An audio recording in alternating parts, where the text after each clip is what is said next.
Graças a Deus. Espírito Santo, em nome do Senhor Jesus, nós entramos na Tua presença e pedimos a Tua direção, para que saibamos qual é a Tua boa e agradável vontade para nossas vidas. Nós te pedimos, meu Senhor, dirija os pensamentos de todo o teu povo.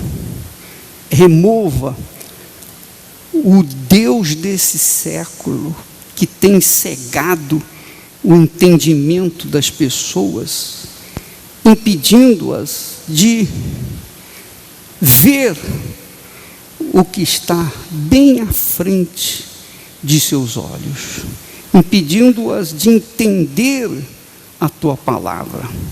Ó meu Pai, que o teu Espírito venha remover o Deus desse século do entendimento do teu povo, para que ele possa ver a tua luz e se converter dos seus maus caminhos e vir servir como templo, morada do Senhor Espírito Santo. Eu te peço que isso aconteça em todo mundo, meu Pai. Onde quer que a tua palavra esteja sendo anunciada, lembra, meu Pai, quando a tua palavra estiver sendo anunciada, lembra-te desta minha oração aqui agora e responda, meu Deus, a necessidade do teu povo, porque não é possível, não é admissível que nós saibamos, tenhamos conhecimento da tua palavra, da tua vontade, e não haja um resultado, não haja uma transformação, não haja novo nascimento, não haja batismo com o Espírito Santo, não haja resposta do céu. Então, meu Pai, arranca esse espírito desgraçado, esse Deus deste mundo, do entendimento das pessoas, para que elas possam enxergar, ver a tua luz e ser convertida. Em nome do Senhor Jesus, nós te pedimos e agradecemos. Em crer, diga amém. Graças a Deus. Podem sentar em nome do Senhor Jesus. Abra sua Bíblia, por favor, em 2 Crônicas, no capítulo 20. Vamos falar mais a respeito do nosso assunto de Josafá, o vale de Josafá. Você sabe que o vale de Josafá era o vale da decisão, e depois do vale da decisão veio o vale do quê? Quem sabe? Primeiro o vale da decisão, depois o vale...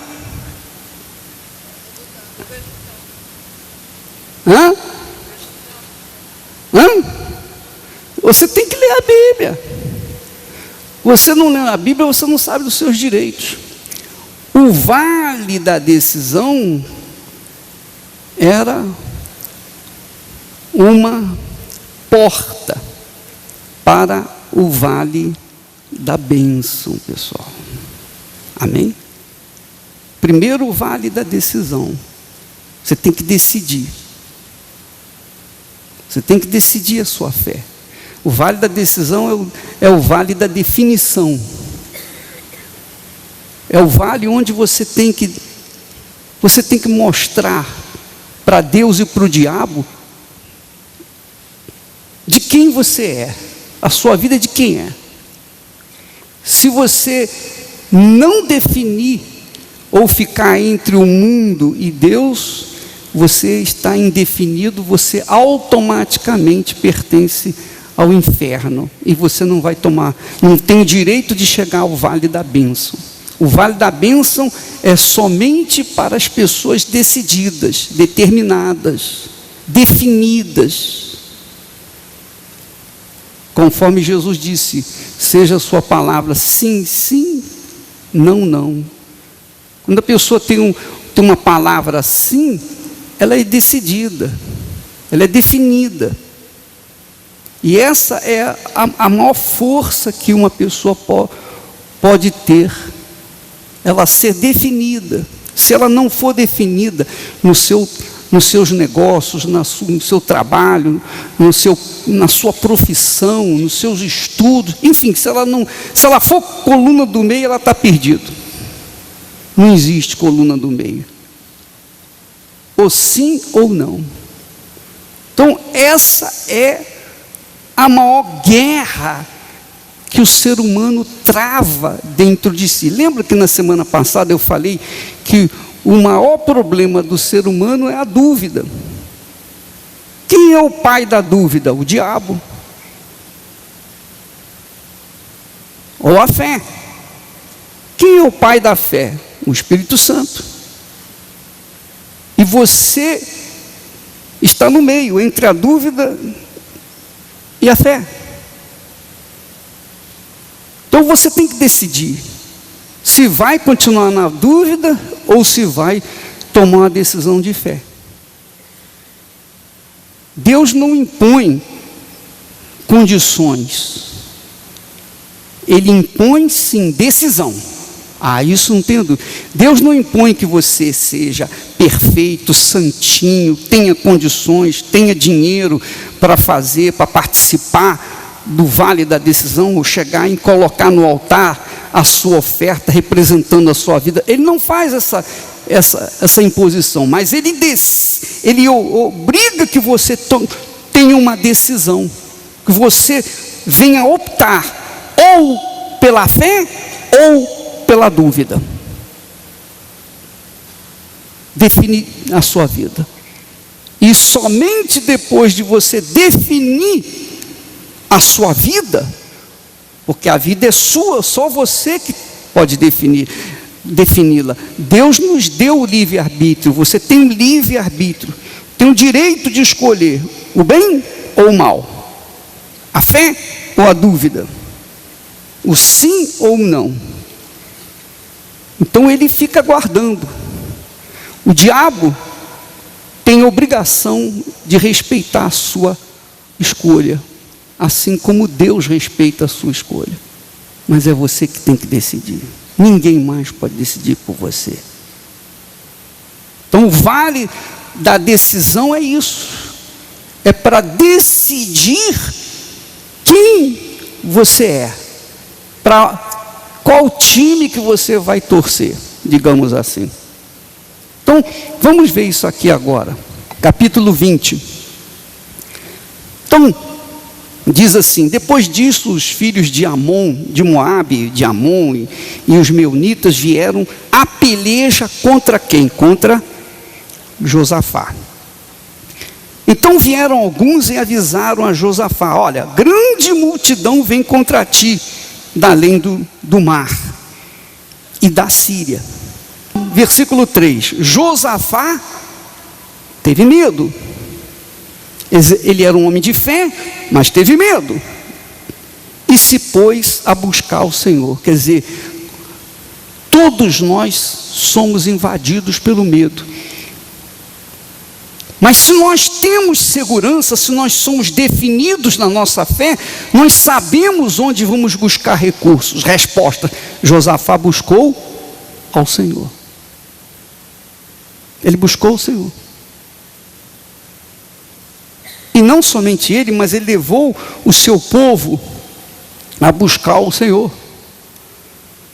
Com jejuns, apregou um jejum em todo Judá. E todo Judá se congregou para pedir socorro ao Senhor. Também de todas as cidades de Judá veio gente para buscar o Senhor. Agora, deixa eu falar para vocês uma coisa importante, interessante. Judá era um país e Israel era outro país. Israel tinha 10 tribos, Judá tinha 2 tribos, digamos assim, resumidamente. Judá estava sendo reinado por um homem justo, reto, um homem correto, que tinha integridade, que tinha caráter, que era temente a Deus. Já Israel tinha Abraão como seu pai na fé, mas vivia sob o reino, sob a direção de Acabe e Jezabel, esses dois bandidos que levaram o povo de Israel à prostituição espiritual e, obviamente, moral. Então, era um povo que estava apático da fé em Deus. Nesse tempo de Josafá reinou 35 anos, se eu não me engano. Ele reinou esse tempo, ou 25 anos, mas isso também não importa. O tempo que ele reinou, ele foi justo, foi fiel a Deus, teve caráter, ele viveu de acordo com Deus, era temente a Deus. Então, esse período foi um período bom para o reinado de Judá. O rei era bom, o povo também seguia o exemplo dele e também era fiel a Deus. Compreende o que eu estou falando? Se o rei era mau, como o caso do rei Acabe e Jezabel, então o povo também se corrompia. Tudo dependia do rei. Se o rei era de Deus, temente a Deus, o povo tinha sucesso, era vitorioso, mas se não, o povo era fracassado. Então, Josafá buscou o Senhor, depois você vai ver aí como que ele buscou, pediu a Deus ajuda, e veio a resposta de Deus. No versículo 14, nós chegamos a ver isso. O Espírito do Senhor veio sobre Jaaziel e disse: dai ouvidos todo o Judá. Aqui não fala de Israel, todo o Judá, e vós, moradores de Jerusalém, que é Judá, e tu, ó rei Josafá, ao que vos diz o Senhor, não temais, nem vos assusteis por causa desta grande multidão. Não importa a força dos nossos inimigos. É isso que ele está dizendo. Pois a peleja não é vossa, mas de Deus. Então, se você teme a Deus, a sua peleja, a minha peleja, a nossa peleja é de Deus. Se nós não tememos a Deus e temos um comportamento contrário àquilo que nós cremos, então nós não temos a quem recorrer e estamos irremediavelmente perdidos.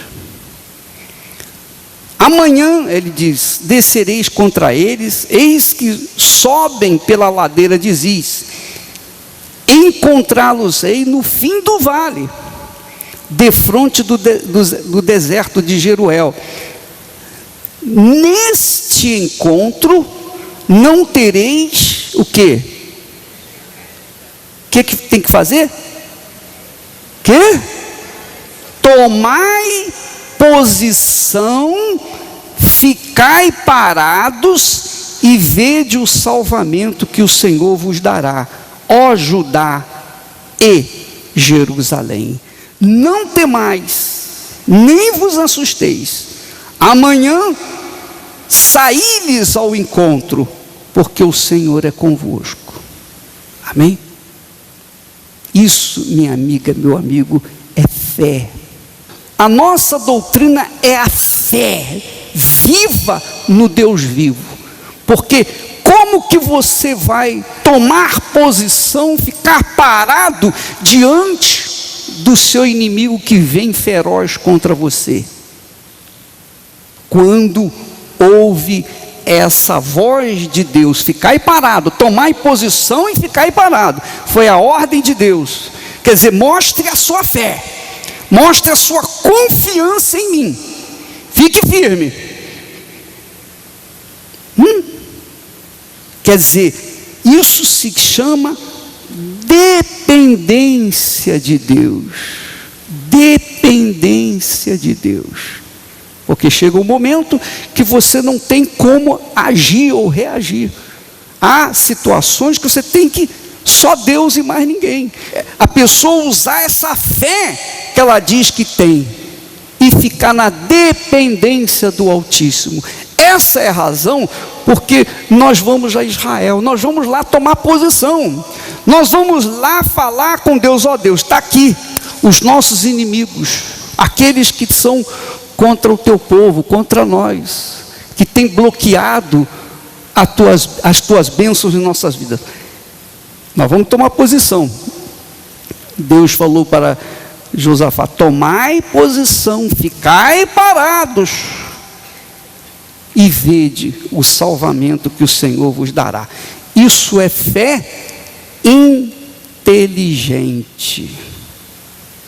Não é fé intelectual, é fé inteligente. É a fé que faz a pessoa tomar posição diante daquilo que ela diz que tem, que se chama crença em Deus.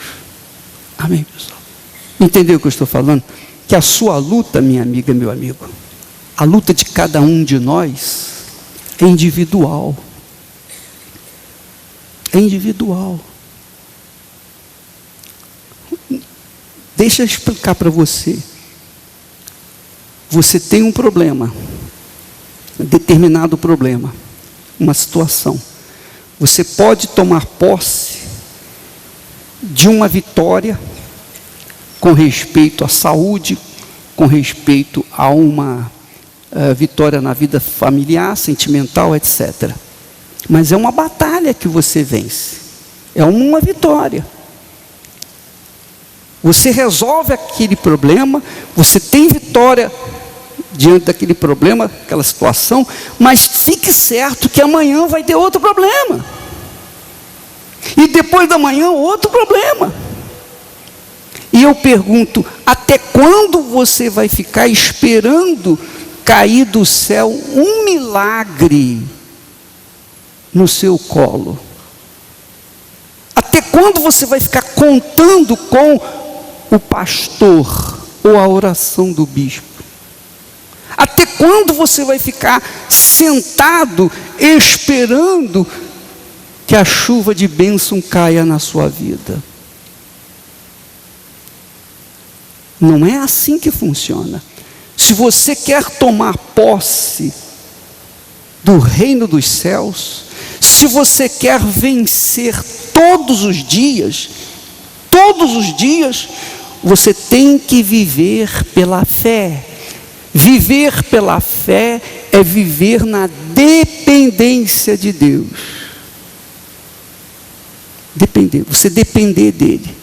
Não depender do pai, da mãe, do irmão, do filho, do sobrinho, do governo, de quem quer que seja. Você tem que depender de Deus e também de si próprio. Quer dizer, da sua atitude. Você depende de Deus. Ó Deus, o que eu faço? Nesse caso, nessa situação aqui, Deus falou para Josafá: olha, Josafá, tomai posição e ficai parados. Quer dizer, ele ia tomar posição diante dos seus inimigos. Os inimigos estavam armados até os dentes ferozes, prontos para destruí-los. Mas você tem que tomar posição. Ao invés de ficar apavorado, ao invés de ficar com medo, ao invés de ficar chorando, ou lamentando a sua situação, fique firme. E aguarde, espere. Porque essa luta é minha. Amém. Isso se chama fé. É essa a fé que agrada a Deus. Essa é a fé que agrada a Deus. Faça o que eu estou te mandando e deixe o resto comigo. Faça até onde você pode. Coloque a mão até onde você pode. Faça o melhor que você puder e deixe o resto comigo. E aí o que aconteceu? Não temais, nem vos assusteis. Amanhã saíres ao encontro, porque o Senhor é convosco. Versículo 18. Então Josafá se prostrou com o rosto em terra. Humildade. Humildade. Sem humildade é impossível você andar com Deus. Você tem que ser humilde. Você tem que colocar o rosto no chão. Você tem que andar inclinado, porque Ele é o Senhor. E todo Judá e os moradores de Jerusalém também se prostraram perante o Senhor e adoraram. Veja que o que fazia o rei Josafá, o seu povo também seguia. Então, o que aconteceu? Dispuseram-se os levitas, dos filhos dos coatitas, dos coreitas, para louvarem o Senhor Deus de Israel, em voz alta, sobremaneira. Pela manhã cedo, se levantaram e saíram ao deserto de Tecoa. Ao saírem eles, pôs-se Josafá em pé e disse: ouvi-me, ó Judá, e vós moradores de Jerusalém, crede no Senhor vosso Deus, e estareis seguros. Crede nos seus profetas, e prosperareis. Agora presta atenção, presta atenção. A inteligência manda a gente ser prudente. Crede nos seus profetas. Nem todos os profetas são de Deus. Nem todos os que se dizem profetas são profetas. E quem é profeta e quem não é profeta? Jesus disse: pela árvore se conhece, ou pelos frutos se conhece a árvore, não é verdade? Pelos frutos se conhece a árvore, não é pela árvore. Então você tem que verificar os frutos da árvore. Como que eu vou ver o fruto da árvore? Como é que você pode ver o fruto da árvore no nosso caso? Como nós podemos dizer para vocês que somos de Deus? Como? Na prática, como nós podemos ver se somos de Deus? Como é que você pode ver se o pastor é ou não é de Deus? Primeira coisa que você tem que ver, não é pela palavra que ele prega, não é pela sua oração, não. Primeira coisa é a sua família. Sim ou não? A família. Não digo a família incluindo os filhos. A família, eu digo casamento. Primeira coisa, casamento. Casamento. Porque ninguém conhece o profeta senão a mulher do profeta. Sim ou não? Concorda comigo? E se a mulher do profeta acompanha o profeta todo o tempo, 20 anos, 30 anos, 40 anos, esse homem é de Deus. Porque quando o profeta casa e descasa, tem alguma coisa errada nesse profeta. Sim ou não? Sim ou não? Tudo bem que o profeta, o caso do profeta Samuel, tinha os seus filhos que se corromperam. Profeta Samuel, o grande profeta Samuel, ele não tinha o controle dos seus filhos, mas ele tem o controle do seu casamento. Eu não tenho o controle dos meus filhos, porque eles crescem e eles têm a vida deles, fazem o que eles bem entendem. Se eles aceitam a minha fé ou não aceitam, é problema deles. Mas com respeito à minha mulher, com respeito a mim em relação a ela, então isso é um problema entre nós dois. Sim ou não? Sim ou não? Você já viu alguém casar para descasar? Existe muito disso. Mas você já viu alguém que casa e mantém-se fiel à sua esposa ou ao seu marido? Quer dizer, se nós temos essa união, essa ligação, se nós estamos colados, é porque em nós, em cada um de nós, embora sejamos um só corpo, mas em cada um de nós existe um temor para com o Altíssimo. Amém? O nosso amor não está apenas no sentido de marido e mulher, mas está no sentido de consideração nossa, minha para com ela, dela para comigo. Se há respeito entre nós, se há verdadeiro amor, porque amor não é sentimento simplesmente. O amor envolve fidelidade, o amor envolve lealdade, o amor envolve parceria, companheirismo. O amor envolve muito mais do que o sexo. O amor envolve uma entrega total, irrestrita, incondicional, que é o casamento, que é o símbolo da cruz, simbolizado pelos braços da cruz. Os braços da cruz.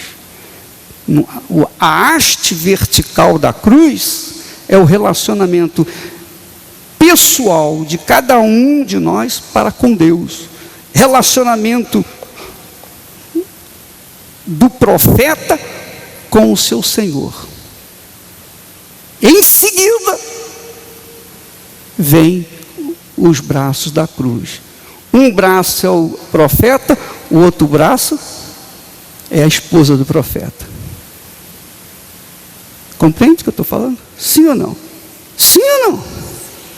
Então, se há a cruz, o marido, a esposa, isso aqui, relacionamento com o Senhor, então esse é profeta de Deus. Esse é homem de Deus. Então não é simplesmente o que ele prega, porque falar é fácil, custa nada. Mas se você olhar a vida do profeta, não apenas o que ele prega, não apenas o que ele ora, não a sua inteligência, não a sua capacidade, mas a sua vida familiar. Na Igreja Universal do Reino de Deus, nós temos essa doutrina. Se o pastor não é bem casado, ele não pode ser pastor.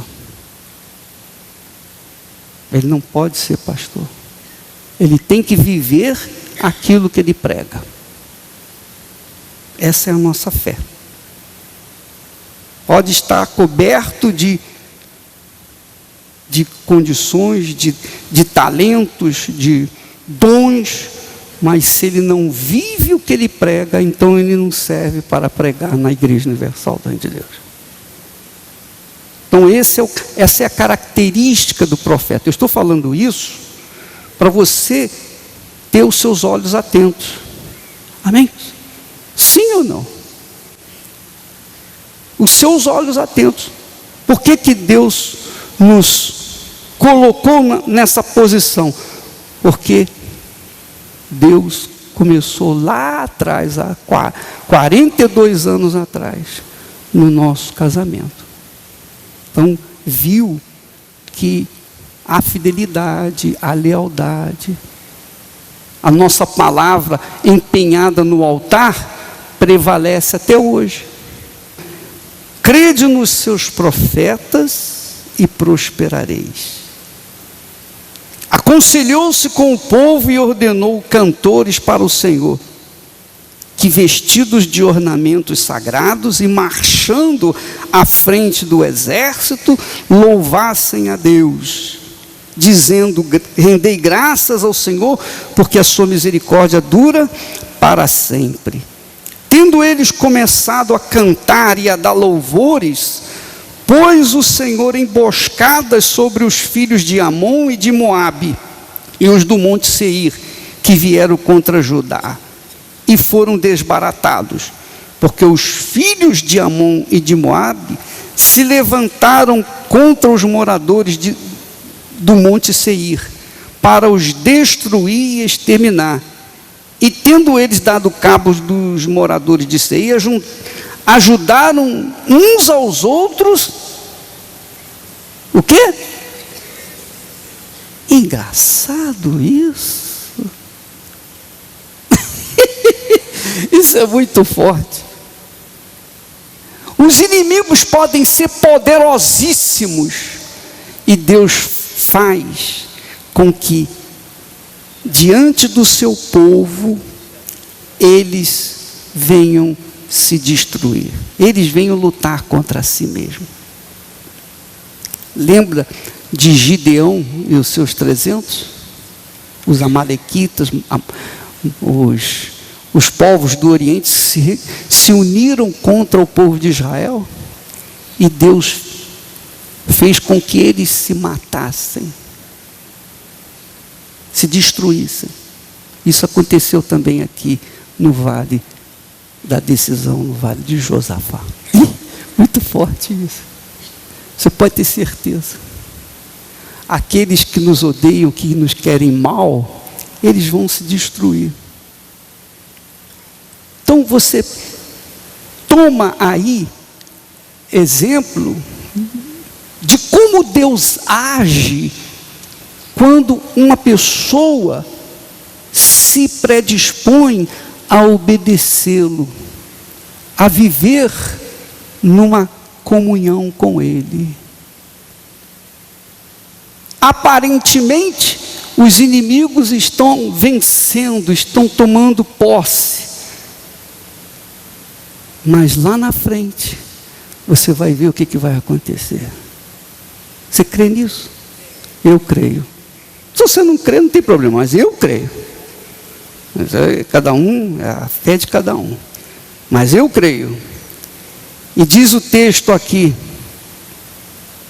que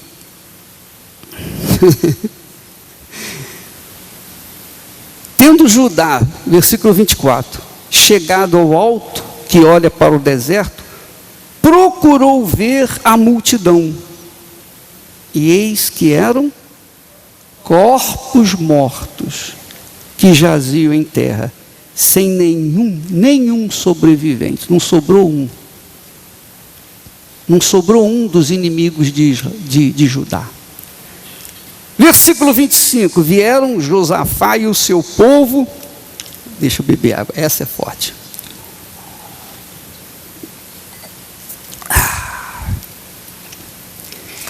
Vieram Josafá e o seu povo para saquear os despojos, e acharam entre os cadáveres riquezas em abundância e objetos preciosos. Tomaram para si mais do que podiam levar, e 3 dias saquearam o despojo, porque era muito. Olha, é engraçado, a Bíblia tem, os textos bíblicos são muito interessantes, né? Às vezes dá vontade de rir, você lê assim, pô, é muito forte. Aqueles que eram mais poderosos, que tinham ou tomavam, tinham a situação nas mãos, o poder, a autoridade nas mãos, esses transformaram-se em corpos mortos, defuntos, e todas as suas joias, eu não sei o que eles foram fazer na guerra com joias. Por quê, hein, pessoal? Como é que o sujeito sai à guerra cheio de joias, cheio de riquezas? Com certeza Deus os inspirou. Não, vai com tudo que você tem direito. Quando você voltar, se voltar. Então eles foram com todas as suas joias, as suas preciosidades. Por quê? Para deixar o povo de Judá rico. Rico. Porque isso era costume. O inimigo, quando vencia, quem vencia, o vencedor tinha direito a tirar tudo o que era de valor, de riqueza. E Josafá e o seu povo levaram 3 dias saqueando, 3 dias pegando os seus valores. Ao 4º dia se ajuntaram no vale, o vale da bênção, onde louvaram o Senhor. Por isso chamaram aquele lugar vale de bênção até o dia de hoje. Então você verifica que primeiro Josafá soube da notícia, só recapitulando, soube que os seus inimigos ferozes vinham contra ele, e ele não tinha forças. O que fez Josafá? Teve medo. Com esse medo, ele buscou o Senhor, ele se voltou para o Altíssimo, e invocou ou avocou os seus direitos, porque Josafá, na sua oração, ele diz assim: ah, Senhor Deus de nossos pais, porventura não és tu Deus nos céus? Não és tu que dominas sobre todos os reinos dos povos? Na tua mão está a força e o poder, e não há quem possa resistir a ti. Porventura, Senhor nosso Deus, não lançaste fora os moradores desta terra? E começou a falar, a contar a história que ele tinha conhecimento que tinha se passado, até que ele disse assim, ele chegou e disse no versículo 10, agora, pois, eis que os filhos de Amon, os inimigos, cujas terras não permitiste Israel invadir, quando vinham do Egito, mas deles se desviaram e não os destruíram, eis que nos dão o pago, vindo para lançar-nos fora da tua possessão. Quer dizer, você fez o bem. Aí ele diz assim, ah, nosso Deus, versículo 12, acaso não executarás tu o teu julgamento contra eles? Então o vale da decisão é o vale de julgamento. Josafá significa o Senhor julga. Então quando nós descermos naquele vale, nós vamos falar, ó Deus, não executarás tu julgamento contra aqueles que se voltam contra nós, aqueles que têm amarrado as nossas mãos, que têm tentado prender os nossos pés, que têm impedido de dar um passo à frente. Então nós vamos avocar os nossos direitos através da nossa fé no Senhor Jesus Cristo. Essa é a proposta. E eu espero que o Espírito Santo venha esclarecer isso para você, melhor do que nós podemos explicar. Curve a sua cabeça, por favor. Feche os seus olhos. Não diga nada agora, por favor. Em nome do Senhor Jesus, Espírito Santo.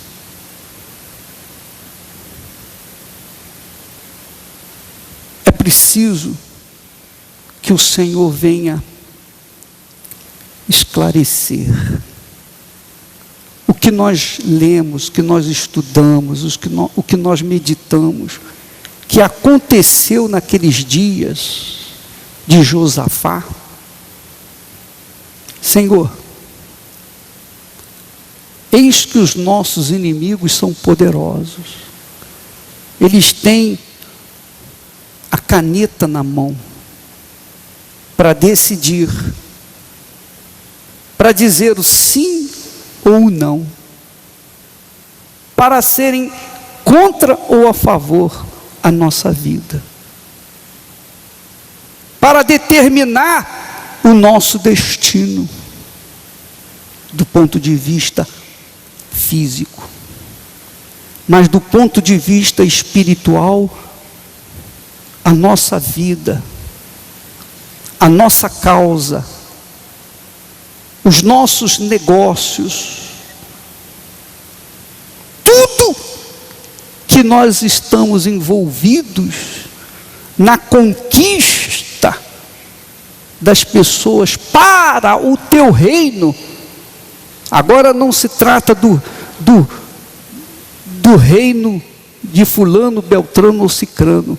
Não se trata da igreja de fulano, beltrano ou cicrano, mas se trata do teu povo para o teu reino, meu Pai. E o Senhor tem visto a nossa luta, a luta dos teus servos, porque nós temos trabalhado insistentemente, diariamente, no sentido de trazer as pessoas caídas, prostradas, desanimadas, abatidas, pessoas que ninguém quer nesse mundo, mas sabemos que o Senhor quer. Nós estamos nesse desejo sincero e honesto, meu Pai, de trazê-los aos teus pés, para que o Senhor venha mostrar-se forte, poderoso, e venha fazê-las tomar posse do reino dos céus. Não apenas de migalhas deste mundo, mas de tudo o que o Senhor criou, porque o Senhor é Senhor, Criador dos céus e da terra. Tudo pertence a Ti. Tu tens em mãos, meu Pai, autoridade e poder sobre todas as coisas. Se o Senhor diz sim, não há quem possa dizer não. Não há quem possa resistir ou refutar a Ti. Não há ninguém, nem neste mundo, nem no vindouro, ninguém nos céus ou na terra ou debaixo da terra, que possa contradizer a Tua voz, a Tua palavra, a Tua vontade. E nós estamos, meu Pai, imbuídos desta fé, de fazer a Tua vontade, para a glória, louvor e honra do nosso Senhor Jesus Cristo. Portanto, nós te suplicamos agora, veja, meu Pai dos céus, ouça, meu Senhor, o nosso clamor e dá vitória para o teu povo, porque não é justo que nós creiamos num Deus tão grande, tão poderoso, e vivamos uma vida tão definhada, tão mesquinha, tão miserável. Não, meu Pai, nós queremos mudar essa situação que está aí, mas começa a mudar a partir do momento em que a pessoa toma uma decisão, no momento em que a pessoa toma a sua, ou define a sua vida, define a sua fé, define definitivamente o seu futuro eterno, então o Senhor tem condições de agir na vida dela, se ela optar por Ti. Então, meu Pai, eu te peço que neste momento, Espírito Santo, o Senhor levante aqueles que o Senhor está chamando agora, nesse instante, aqui, agora, nesse momento, o Senhor está chamando pessoas, tocando, levante-as, meu Pai, traze-as aqui à frente, junto do altar, para fazê-las, meu Deus, templos, moradas do teu Espírito, em nome do Senhor Jesus. Por favor, só venha aquelas pessoas que realmente querem definir a sua vida, a sua fé, definir definitivamente. Meu Pai, não deixe ninguém vir à frente movido por uma emoção ou sentimento, mas venha trazido por Ti, Espírito Santo, para mudar a vida delas aqui e agora, a partir de agora, antes mesmo dela descer conosco naquele vale da decisão, meu Deus, ela decida aqui e agora, a sua vida, definitivamente, ela vem assumir aquilo que ainda não assumiu até então, para que então o Senhor possa processar na vida dela o milagre, para que o Senhor então possa ser glorificado na vida dela, e em contrapartida ela venha tomar posse dos despojos, dos objetos valiosos que os seus inimigos têm em mãos, por conta da morte deles e a vida delas, meu Pai, a vitória do teu povo, em nome do Senhor Jesus. Com seus olhos fechados, por favor, não diga nada, em nome do Senhor Jesus, apenas receba agora o que Deus oferece a você: vida, a vida. Ele não quer você como religioso, Ele não quer você como carola, Ele não quer você como escravo, Ele quer você como amigo, como filho, sobre todos os aspectos. Ele quer ter o direito, o privilégio de ser chamado por você de meu Pai. Ele quer que você tenha esse direito e privilégio de chamá-lo de Pai. Ele quer ter o privilégio de morar dentro de você, de fazer do seu corpo, sim, de fazer do seu ser por inteiro o templo, a morada dele. Ele quer fazer de você uma nova criatura. Agora mesmo, minha amiga e meu amigo, o Espírito Santo visita você. Ele visita o seu mais profundo ser.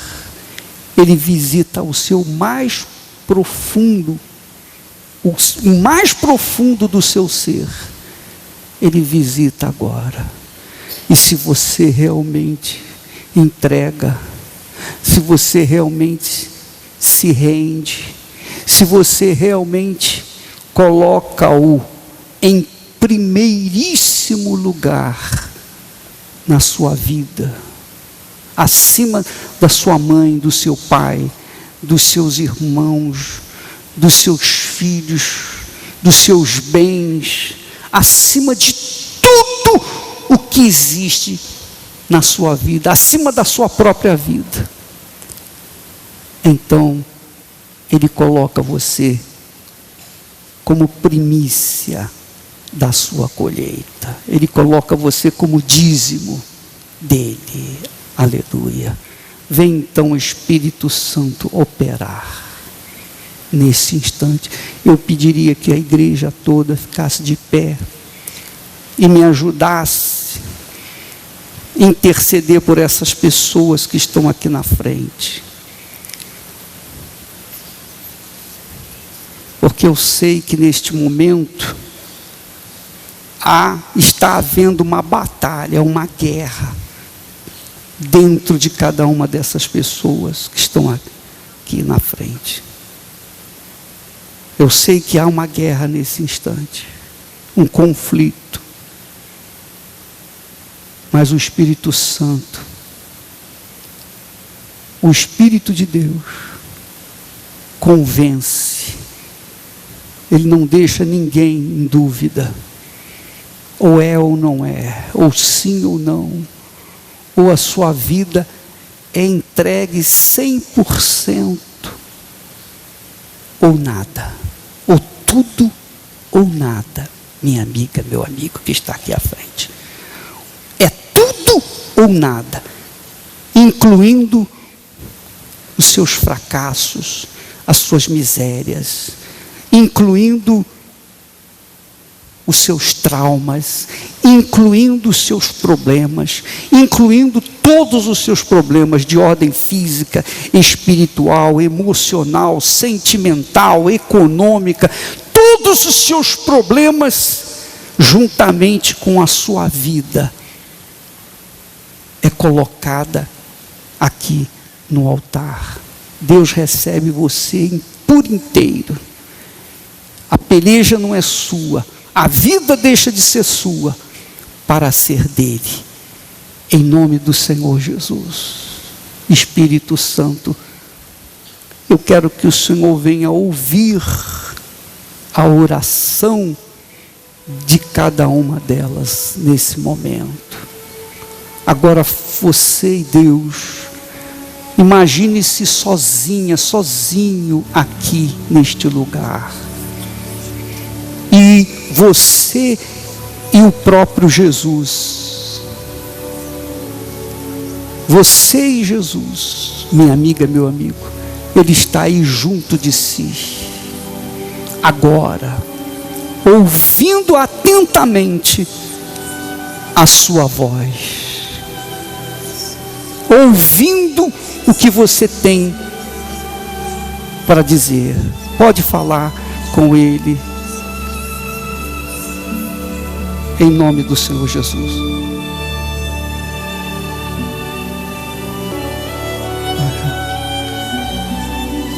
Olhe para mim, por favor, você que está aqui na frente. Preste atenção. Você não tem ideia do que está acontecendo nesse momento. Você não tem ideia. E eu vou falar para você apenas para você ter noção do que está acontecendo. Nesse instante, aqui onde você está, aqui na frente, está sendo travada uma batalha, uma guerra, entre o seu eu, a sua vontade e a vontade de Deus. O seu espírito inclinado para o Espírito de Deus. A sua carne inclinada para o inferno, para o diabo. É isso que está acontecendo. Você está pensando, poxa, eu vou entregar minha vida para Jesus e eu não vou poder fazer isso, eu não vou poder ter 2 mulheres, eu não vou poder ter 2 homens, eu não vou poder ficar pulando de galho em galho, eu vou ter que ter uma vida regrada, eu não vou poder fazer as minhas trapulias, eu vou perder a minha juventude, eu vou perder a minha liberdade. Não, você não vai perder a sua liberdade, não. Quem disse isso? Você não vai perder a sua liberdade. Você vai perder a sua vida. Essa é a realidade. Esse é o português claro. Para você ter a plenitude, a totalidade de Deus dentro de você, você tem que ser outra pessoa. Você tem que ter uma nova mente, um novo coração. Você tem que morrer para esse mundo. Morrer espiritualmente para esse mundo e começar a viver para Jesus. Você está disposto a isso? Pensa bem. Pense bem. Porque neste momento, Satanás está aqui olhando para vocês, filmando cada um de vocês. Ao mesmo tempo, o Senhor Jesus está aqui também, querendo saber quem faz a opção por Ele. O diabo, por um lado, e o próprio Deus aqui. Se você disser, ó Deus, eu decido morrer para esse mundo. Eu decido esquecer a minha vida, o que fui até aqui, até agora, e começar tudo de novo contigo. Eu quero me entregar para ti. Eu sou fraco, eu sou débil, mas eu tenho certeza que o Senhor vai me dar forças para te seguir e servir. Então você pode ter certeza que o Espírito Santo vai vir sobre você. Ele vai te abraçar. Amém? Agora. Não vai ser amanhã não, vai ser agora. Agora, se por acaso você disser, não, eu quero Jesus, mas lá no fundo do seu coração, você não está disposto a abrir mão de regalias que você sabe que são injustas, que são erradas, então o diabo vai te pegar. Porque você está tentando agradar a Deus, mas não deixando o que o diabo gosta. Entendeu o que eu estou falando? Sim ou não? Então, por favor, esse é o seu vale de decisão. Amém? E é cada um por si. Cada um por si. Eu estou falando isso para o bem de vocês. Desculpa eu ser tão franco, tão direto, mas essa é a realidade. Porque o problema se passa aí dentro de você. Se você é aquela pessoa já decidida, não, eu já dei, não quero nem saber o que vai acontecer, eu entrego a minha vida, corpo, alma e espírito, eu totalmente, 100%, eu decido abandonar aquelas velhas amizades, abandonar aquilo que não presta para começar uma vida nova, porque isso é com você. Deus não pode decidir isso por você, só você. É ou não é? Se você quiser, você tem um apoio do Espírito Santo. Agora, se você não quiser, eu não posso fazer nada. Nem Deus pode fazer. Amém? Você entendeu? Você compreendeu direitinho? Não pode haver dúvida. Ou é, ou não é. Amém? Jesus tem que ser o primeiro na sua vida. Primeiro do que sua mãe, seu pai, seus filhos. Primeiro do que tudo. Ele tem que ser o primeiro. Primeiro do que você. Amém? Meu Senhor, Deus de Abraão, de Isaac, de Israel, meu Senhor Jesus Cristo, em teu nome, na unção do teu Espírito, eu abençoo esta gente. Eu abençoo aqueles que creem, aqueles que acreditam, aqueles que estão colocando a sua fé, a sua vida, meu Pai, no teu altar. Sejam abençoados desde agora e para todo sempre, e sejam a manifestação da glória do Senhor Jesus Cristo neste mundo. Sejam o seu perfume, o seu aroma, onde quer que forem, especialmente nos dias de hoje, em nome do Pai, do Filho e do Espírito Santo. E todos que creem digam amém e graças a Deus. Deus abençoe a todos em nome do Senhor Jesus. Amém.